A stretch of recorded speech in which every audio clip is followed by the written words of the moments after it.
Kalau kita lihat banyak negara-negara dalam ASEAN, khususnya di rantau ASEAN, peratus kadar cukai mereka berbanding saiz ekonomi mereka, iaitu berbanding kepada saiz GDP mereka, rata-rata mereka ini lebih tinggi daripada Malaysia. Saya ambil contoh macam Thailand.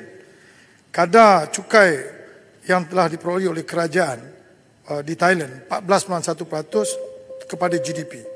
Filipin 14% kepada GDP, Singapura 13% dan Vietnam 22.7%. Kalau dibandingkan dengan kita 11.5%. Dan kalau kita ambil dalam negara-negara Asia Pasifik, average 19.1%. Kalau OECD 33%. Persoalan saya, adakah model pencukaian kita ini yang saya anggap sebagai begitu rendah dibanding dengan GDP kita ini boleh sustainable atau mampan untuk negara kita?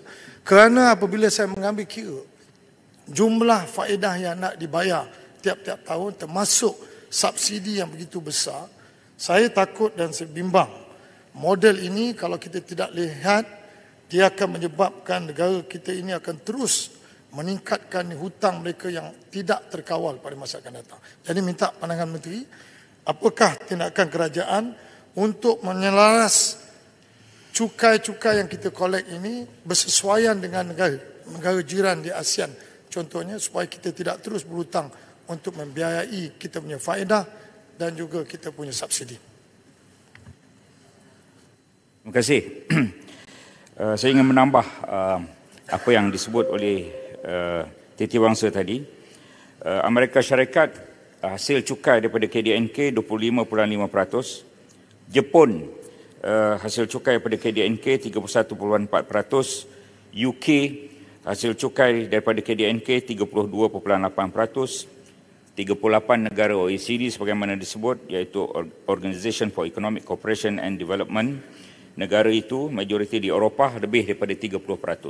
Kita 11.5%. Jadi saya ingin membenarkan apa yang disebut oleh Yang Berhormat Titiwangsa, dan model ini memang tidak sustainable, memang tidak mampan. Kita akhirnya pada satu ketika nanti tidak akan boleh meneruskan model 11.5% hasil cukai daripada KDNK ini.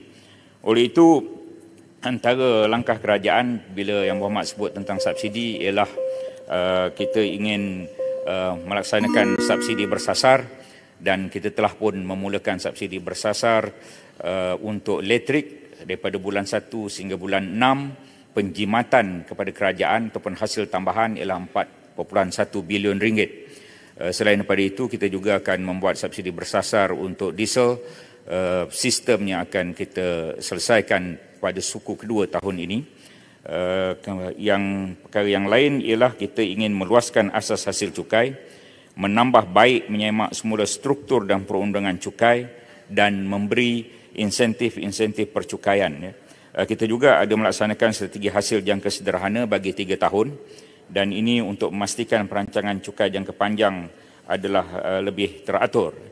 Itu antara langkah-langkah. Selain daripada itu, kita juga akan melaksanakan yang telah diumum, saya ulang balik pengumuman itu, mengenai Akta Tanggungjawab Fiskal FRA yang akan kita bentangkan pada tahun ini. Antaranya di dalamnya antara lain, hutang kita mesti tak boleh lebih daripada 65% kepada KDNK. Khidmat hutang mesti kurang daripada 15% daripada hasil. OE ataupun perbelanjaan untuk bukan pembangunan, iaitu mesti daripada hasil dan tak boleh daripada hutang. DE sahaja yang boleh berhutang, dan hutang luar tak boleh lebih daripada 35 bilion ringgit. Itu antara perkara dalam FRA atau Fiscal Responsibility Act yang akan kita bentang tahun ini. Terima kasih.